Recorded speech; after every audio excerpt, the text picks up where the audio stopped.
Bismillahirrahmanirrahim. Assalamualaikum warahmatullahi wabarakatuh. Ketemu lagi guys di SBB, sesi belajar bareng. Semoga kalian hari ini masih dalam keadaan sehat walafiat ya. Nah, di pertemuan hari ini kita akan membahas tentang metabolisme purin dan pirimidin. Ya, setelah di pertemuan sebelumnya kita membahas metabolisme protein, nah di pertemuan hari ini kita akan coba lihat lebih detail mengenai metabolisme purin dan pirimidin. Nah, sebelum ke apa itu purin dan pirimidin, kita akan kaji terlebih dahulu ada sebuah molekul yang dikenal dengan istilah nukleotida. Nah, nukleotida ini sebetulnya kalau dalam kehidupan sehari-hari yang kita sudah pelajari itu seperti DNA ataupun RNA ya. DNA itu deoxyribonucleic acid atau asam nukleat. Kemudian kalau RNA adalah ribonucleic acid atau RNA ya. Nah, itu di dalamnya terkandung nukleotida.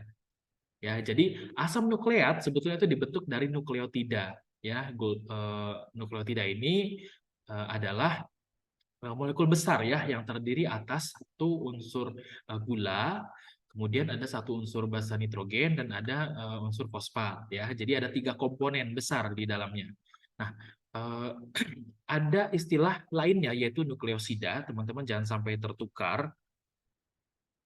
Jangan sampai tertukar ya istilahnya. Kalau nukleosida ini adalah gula pentosa yang berikatan dengan basa nitrogen, ya. Kemudian kalau nukleotida adalah gula pentosa yang berikatan dengan basa nitrogen, di mana gula pentosanya ini berikatan juga dengan gugus fosfat, ya. Nah, yang tiga komponen inilah yang dikenal dengan nukleotida, yang dalam kehidupan sehari-hari ini digunakan untuk penyusunan DNA maupun RNA ya. Jadi ini pengantarnya harus teman-teman pahami bahwa ada dua istilah yang akan kita gunakan, ada nukleosida dan ada nukleotida. Kalau nukleosida hanya basa nitrogen dengan gula pentosa, sedangkan nukleotida adalah basa nitrogen, gula pentosa dan juga gugus fosfat. Oke, next. Ya, jadi fungsi nukleotida ini sangat penting ya. Pertama dia penting untuk semua sel karena ini bagian dari eh, proses genetik ya nanti untuk penyusunan DNA maupun RNA. Kemudian dia juga komponen dari kofaktor enzim ya. Nukleotida itu juga ada sebagai kofaktor ya, seperti di CoA, kemudian di NAD, NADP ya.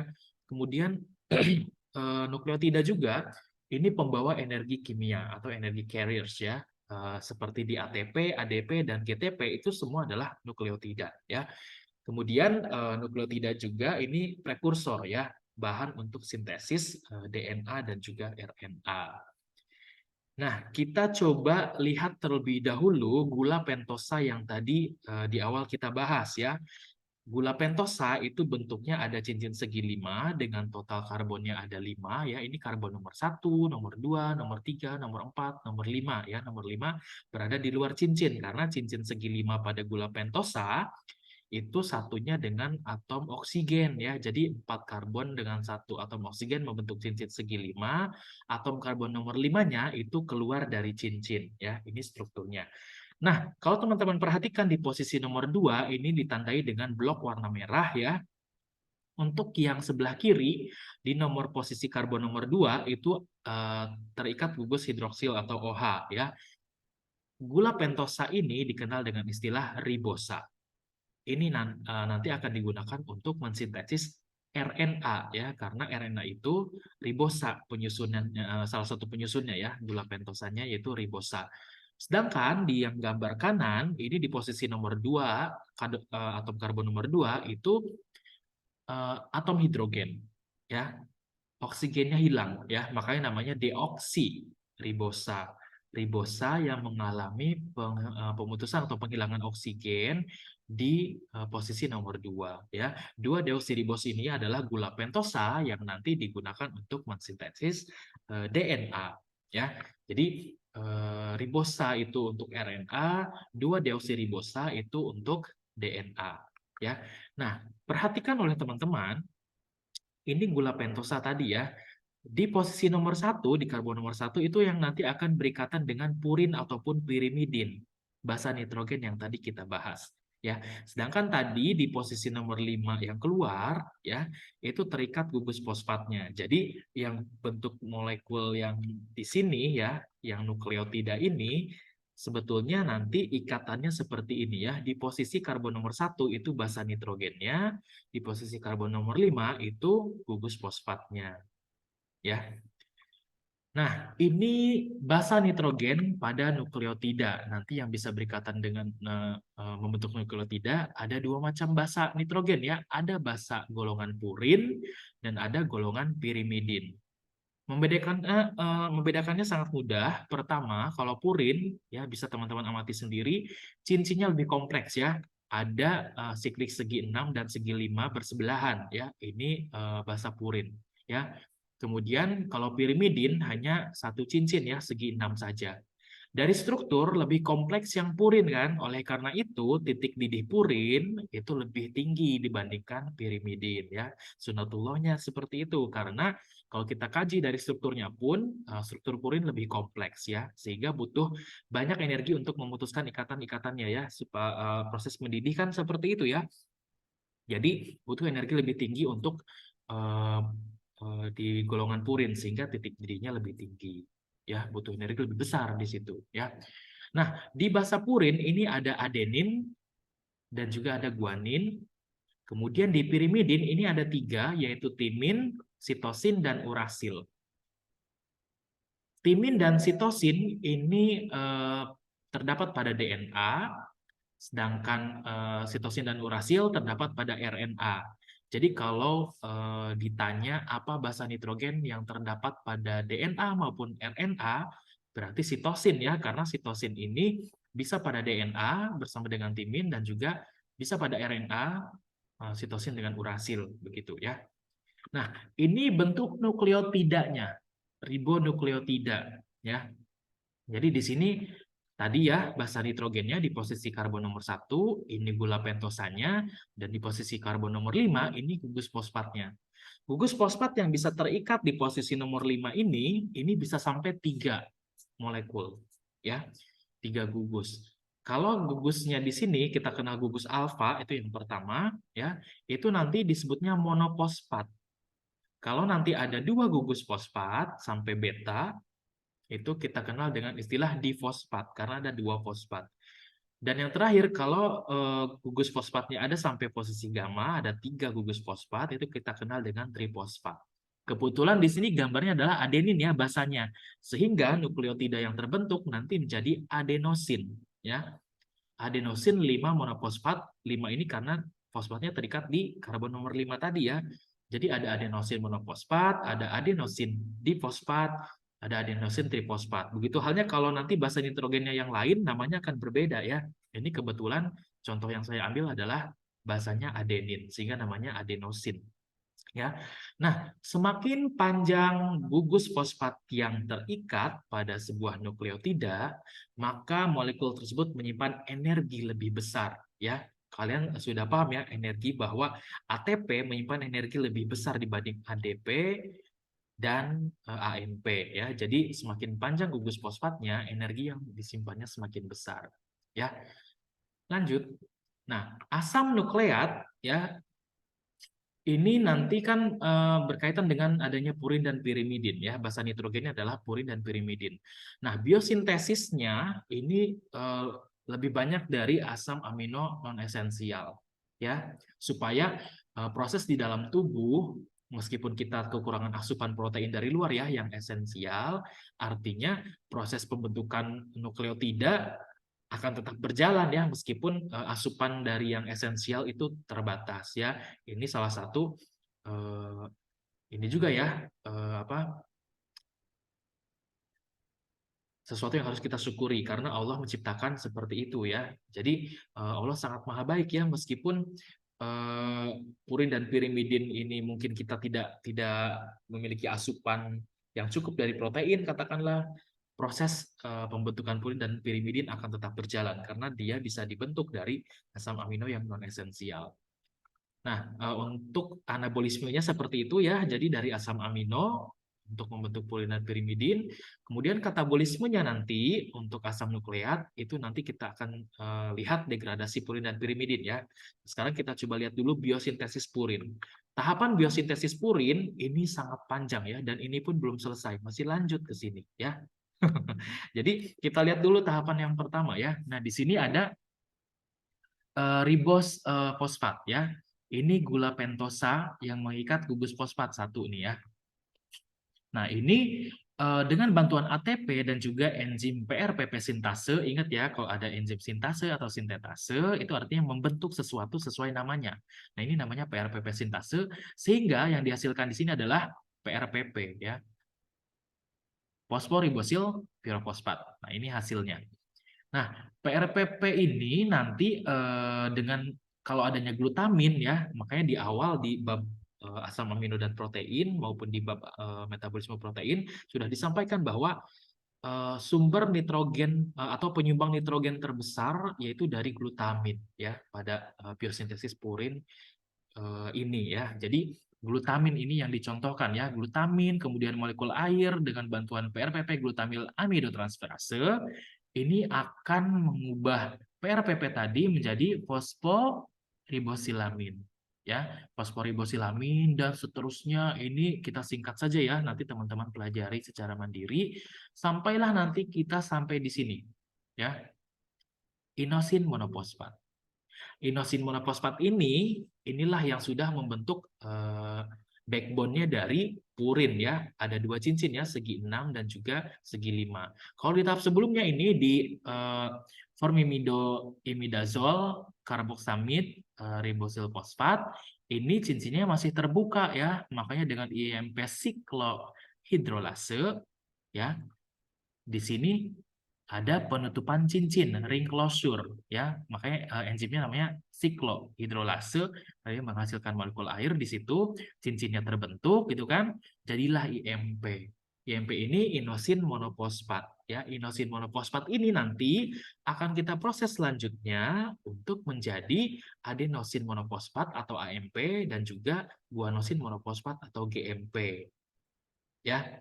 Nah, ini prosesnya ya. Jadi dari IMP kalau ke kanan ini ya dengan bantuan adenyl succinat sintase jadi AMPS, kemudian dengan enzim adenyl succinase lagi ya, ini jadilah AMP. Ya, AMP-nya di sini ya. Ini kan purin ya, adenosin monofosfat karena dia mengikat satu gugus fosfat di sini ya. Kemudian kalau ke bawah IMP tadi dengan bantuan molekul air dan NAD+, kemudian dengan fasilitasi enzim IMP dehidrogenase ya, terjadi reduksi di sini jadilah santin monofosfat. Santosin monofosfat XMP. Santosin monofosfat ini dibantu lagi dengan glutamin ya, nangkep lagi glutamin dibantu ATP dan transamidinase. Ini nanti glutamin akan diubah jadi glutamat. Sedangkan XMP-nya nanti diubah menjadi guanosin monofosfat. Nah, AMP dan GMP inilah yang purin tadi ya, basa nitrogen yang sudah berikatan dengan fosfat dan gula nanti yang itu sudah jadi nukleotida ya. Nukleotida nanti siap untuk digunakan untuk biosintesis yang lain yaitu pembuatan DNA atau RNA ya. Nah, sekarang kita lihat. Nah, ini siklus singkatnya ya, seperti ini. Kita lihat yang berikutnya yaitu biosintesis pirimidin. Pirimidin awalnya itu dibentuk dari CO2, kemudian glutamin, lagi-lagi glutamin ya, karena memang dibutuhkan untuk purin dan pirimidin sintesis ya. Nah, CO2 dan glutamin dibantu dengan ATP, kemudian dibantu enzim ya. Nah, di sini jadilah karbomoil fosfat atau CAP ya. Kalau di siklus urea teman-teman ingat CAP itu keluar nanti kan ya dengan ornitin keluar dari mitokondria ya, kemudian bertemu dengan aspartat. Nah, ini kurang lebih prosesnya sama ya, pirimidin sintesis seperti ini juga, CAP dengan aspartat, nanti dengan bantuan aspartat transkarbomoilase, inilah jadi carbomoyl aspartic acid atau CAA ya. Nah, CAA ini bentuknya sudah nanti mengarah ke segi 6 ya. Tinggal nanti akan ada ring closure nanti di sini ya dengan bantuan dihidroorotase ya.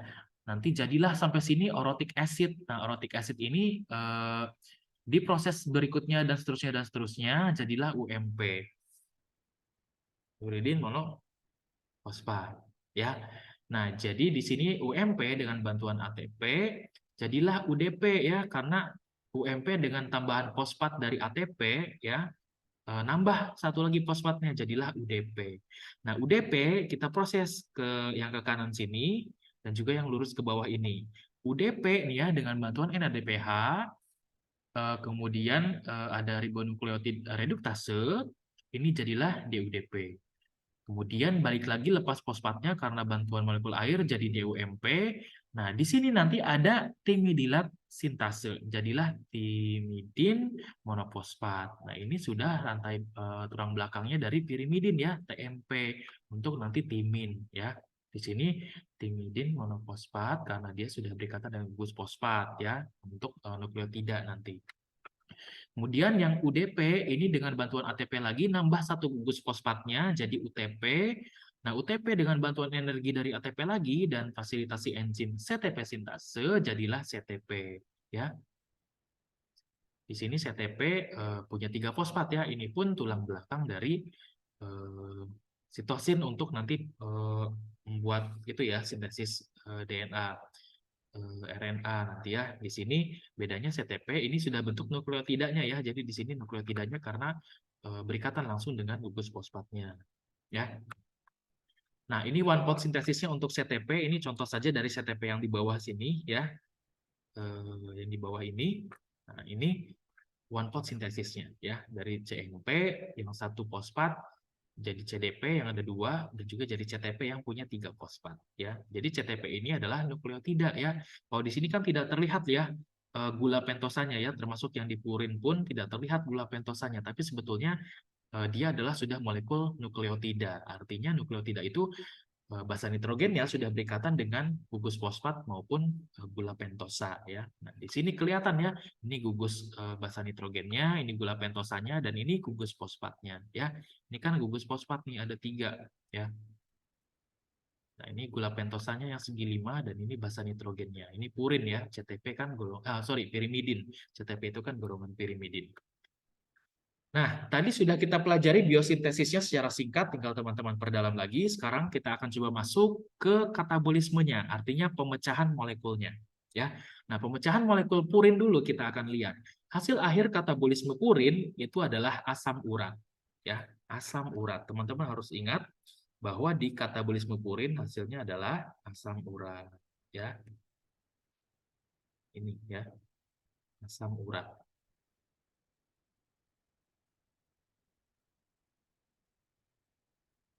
Oke, ini hasilnya asam urat.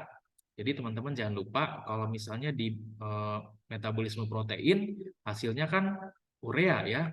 Tapi kalau di metabolisme purin, terutama di katabolismenya, itu hasilnya adalah asam urat. Ya, bagaimana proses pembentukannya? Nah, ini kita mundur jadinya ya. Adenosin ini balik lagi jadi inosin. Tadi kan kalau di proses anabolismenya, inosin yang akan jadi adenosin maupun guanosin kan ya. Nah, di sini adenosin dengan bantuan adenosin diaminase, ada kata diaminase artinya akan lepas amonia ya di sini. Nah, jadilah inosin ya. Nah, inosin nanti dengan bantuan purin nukleosida fosforilase ini akan menjadi hiposantin. Nah, di sisi yang lain, guanosin dengan enzim yang sama akan menjadi guanin. Nah, jadi di sini ada molekul hiposantin dan guanin, ya. Nah, di sini dengan untuk yang sisi kiri ya, untuk yang hiposantin ini dengan bantuan molekul air dan oksigen, ya, hiposantin dioksidasi menjadi santin, ya. Oksidasi ini molekul air dan oksigennya akan diubah menjadi peroksida. Peroksida racun ya, sudah kita pelajari di pertemuan sebelumnya.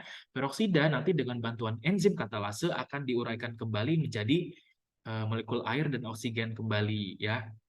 Sementara di sini ada proses deaminase sebelumnya, amina bebasnya nanti akan masuk juga ke siklus urea ya, karena amonia racun yang harus dikeluarkan dari tubuh.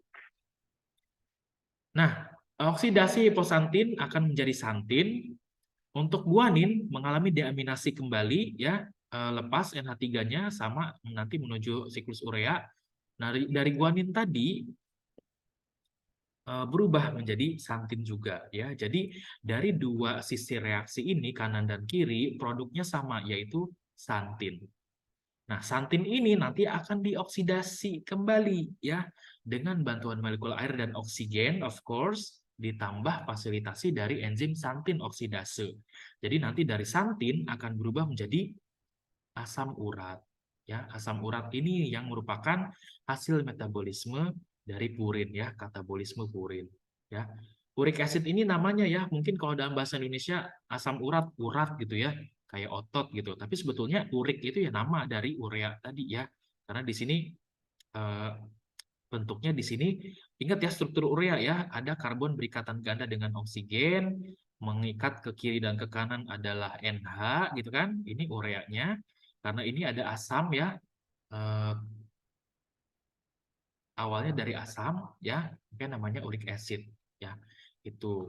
Nah, pengubahan hiposantin menjadi santin ini tadi ya dibantu oleh molekul air dan oksigen karena itu proses oksidasi ya menghasilkan residu berupa peroksida ya. Pengubahan guanin menjadi santin proses deaminasi ya lepas amoniaknya ya. Nah, perubahan santin jadi uric acid ini atau asam urat ini dibantu dengan enzim santin oksidase ya, prosesnya oksidasi juga. Dihasilkan peroksida kembali. Nah, peroksida ini dipecah kembali nanti dengan bantuan enzim katalase. Balik lagi jadi molekul air dan oksigen. Nah, sekarang kita lihat katabolisme pirimidin. Kalau katabolisme pirimidin, nah sama ya prosesnya mundur lagi ya dari siang anabolismenya ya. Jadi nanti sitosin akan mengalami oksidasi ya dengan bantuan oksigen, jadilah urasil. Lepas di proses itu yaitu amonia bebas ya. Ini proses deaminasi. Nah, jadilah urasil. Kemudian urasil di sisi yang lain ada timin ya, timin dan urasil kan ya tadi ya. Nah, ini dengan bantuan NADPH dan juga enzim dihidropirimidin dehidrogenase, jadilah urasil ini menjadi dihidrourasil. Timinnya menjadi dihidrotimin. Jadi ada kata dihidronya ya di depannya karena ada ini ya proses tadi tambahan dengan NADPH dan enzim tadi ya. Jadi nambah di sini molekulnya ya. Kalau kalian perhatikan apa yang bertambah? Hidrogen ya. Karena di sini prosesnya penambahan hidrogen ya di sini dari enzim ini dan NADPH. Dia kan unsur yang menyumbang hidrogen. Nah, di sisi sini juga timin sama ikatan gandanya dijenuhkan ya dengan bantuan hidrogen tadi ya. Jadilah nambah tuh hidrogennya di sisi sini. Dan karena tadi ini apa yang ditandai biru ini ketika ada molekul air yang dihidro tadi putuslah di bagian yang biru ini sehingga terjadi pembukaan cincin ya. Kalau di sintesis kan penutupan cincin ya. Kalau sekarang kita katabolisme terjadi pembukaan cincin, dibukanya di yang biru ini ya oleh bantuan molekul air sehingga terhidrolisis jadilah ini ya dihidrourasil menjadi beta uridopropionat ya. Dihidrotiminnya berubah menjadi beta uridoisobutirat. Nah, beta uridopropionat dan beta uridoisobutirat ini dengan bantuan enzim beta uridopropionase dihasilkan nanti dua molekul hasil metabolisme, yaitu yang besarnya ada beta alanin ya, dari beta uridopropionat ini jadi beta alanin, dari beta uridoisobutirat ini jadi beta amino isobutirat. Nah, selain itu, selain menghasilkan dua molekul besar ini, dihasilkan juga molekul kecil. Ada dua buah, yaitu molekul karbon dioksida dan molekul amonia bebas. Amonia bebas nanti menjalani proses transport amonia ya dibawa ke hati untuk masuk ke siklus urea. Kemudian kalau karbon dioksida ya sama dengan hasil respirasi seluler ya, nanti akan dibuang juga ya keluar dari sel. Jadi hasil akhir katabolisme pirimidin adalah CO2, NH3, dan asam beta amino isobutirat. Ya, semua metabolit ini mudah larut dalam air sehingga nanti pembuangannya akan melalui ginjal jadi urin gitu ya, bergabung bersama urin. Nah, beta alaninnya ini kan hasil metabolisme pirimidin juga. Kenapa tidak dibuang? Karena metabolit ini, alanin ini kan asam amino. Asam amino sangat diperlukan oleh tubuh ya. Nah, ini akan diubah dari beta alanin menjadi L-alanin. Asam amino ini yang nanti akan dipakai lagi ya. Yang tadi di awal di bab metabolisme protein, alanin itu kan berguna ya karena dari otot akan disebar ke seluruh organ ya. Jadi alanin ini masih bisa digunakan sehingga tidak dibuang. Oleh karena itu di siklus metabolisme pirimidin yang katabolisme ini hasil akhirnya ya ini saja ya CO2, NH3 dan beta amino isobutirat ya. Nah, ini yang dibuang nanti ya lewat urin. Oke, itu metabolisme purin dan pirimidin. Sekarang kita akan coba lihat kelainan metabolisme purin dan pirimidin. Yang pertama kita lihat dulu kelainan metabolisme purin ya. Nah, ini kelainan klinisnya banyak sekali, ada gout ya, ada sindrom Lesnihan, ada von Hirt, ada hipourisemia termasuk hiperurisemia nanti, juga ada defisiensi imun ya, ada nefrolitiasis, juga ada santinuria. Nah, ya, ini penyebabnya masing-masingnya beda ya. Kalau gout ini mohon maaf ya, ini agak ini ada 4, ini saya ke kopinya berlebihan ya. Tapi gout itu pada intinya ini enzim yang cacatnya adalah PRPP sintase ya. Sehingga nanti terjadi overproduksi purin. Kalau purinnya kebanyakan di sini ya, purinnya kan banyak nih nanti, otomatis hasil akhirnya akan menjadi asam urat yang banyak juga ya. Jadi di sini itu yang kita sebut kadang asam urat begitu ya. Nah, ini penyakit gout kelainan klinisnya. Kalau sindrom Lesnihan sama juga overproduksi purin ya, ada self mutation juga di situ karena enzim yang cacat adalah HGPRTase-nya ya. Jadi gejalanya kurang lebih sama karena overproduksi purin juga ya kelainan klinisnya. Tapi sindrom Lesnihan ini bisa menyebabkan orang sukar berjalan ya karena terjadi penumpukan nanti di persendiannya ya, asam uratnya berlebih didepositkan nanti di persendiannya sehingga mengalami kesulitan berjalan ataupun bergerak ya. Kemudian von Hirt ini karena enzim glukosa 6 fosfatasenya bermasalah sehingga nanti terjadi asidosis laktat ya, terjadi asidosis terlalu asam nanti darahnya karena dipenuhi dengan laktat yang tidak bisa diubah ya karena enzim glukos fosfatasenya bermasalah sehingga nanti menyebabkan asidosis ya. Kemudian hipourisemia ini santin oksidasinya bermasalah, nanti santinnya yang berlebihan ya. Karena kalau santin oksidasi bermasalah, tidak bisa mengubah santin menjadi asam urat sehingga santinnya yang nanti menumpuk. Oleh karena itulah jadi masalah santinuria juga nanti ya berkaitan dengan yang di bawah sini ya. Oke, bisa juga terjadi defisiensi imun ya. Di sini misalnya enzim yang cacat ada adenosin deaminase, ini biasanya imunodefisiensi kombinasi ya sel T dan sel B-nya nanti yang bermasalah ya. Jadi kalau kalian perhatikan metabolisme purin ini lebih banyak ya penyakit-penyakit yang ditimbulkannya ya. Karena enzim di sini berpeluang bermasalahnya cukup banyak ya. Lain halnya dengan katabolisme pirimidin ya, kelebihan metabolitnya kan tadi mudah larut dalam air ya, sehingga nanti mudah dibuang melalui urin sehingga jarang sekali menyebabkan gangguan metabolisme ya. Kalau kelainan pirimidin itu jarang sekali. Cuman memang ada yang secara genetik ada penyakit ini ya. Kita bahas coba lihat ada beta hidroksibutirat asiduria. Ini enzim yang cacatnya yaitu dihidropirimidin dehidrogenase. Ya, ini cacat sehingga nanti timbul komplikasi neurologis akibat beta hidroksibutiratnya terlalu banyak nanti ya. Karena enzimnya tadi cacat. Kemudian ada asiduria orotat ya atau orotik asiduria, dikenal juga dengan sindrom Rey atau Rey syndrome. Ini ada dua macam ya, ada kelainan tipe 1 dan tipe 2. Tipe 1 ini lebih parah karena enzim yang bermasalah ada dua, ya, orotat fosforibosil transferase dan orotidilat dekarboksilase. Ya, ada dua enzim yang bermasalah, artinya ada dua proses yang ini ya, yang terganggu. Kemudian kalau tipe 2 ini uratidyl dekarboksilasenya saja ya, jadi lebih ringan dari tipe 1. Di sini karbamoil fosfatnya menumpuk ya, sehingga nanti dihasilkan asam orotat ya. Nah, di sini ya, orotatnya ini akan terganggu ya. Nah, orotatnya yang banyak, jadi tidak lanjut ke tahap yang berikutnya ya. Nah, itu kelainan-kelainan metabolisme pada purin dan pirimidin. Pada purin lebih banyak ya, karena eh, hasilnya kan tadi asam urat ya, sukar larut dalam air. Kalau misalnya pirimidin ini mudah larut dalam air sehingga mudah dibuang melalui urin, sehingga eh, jarang menyebabkan gangguan ya. Oke, mungkin ini saja yang kita pelajari dari pertemuan hari ini.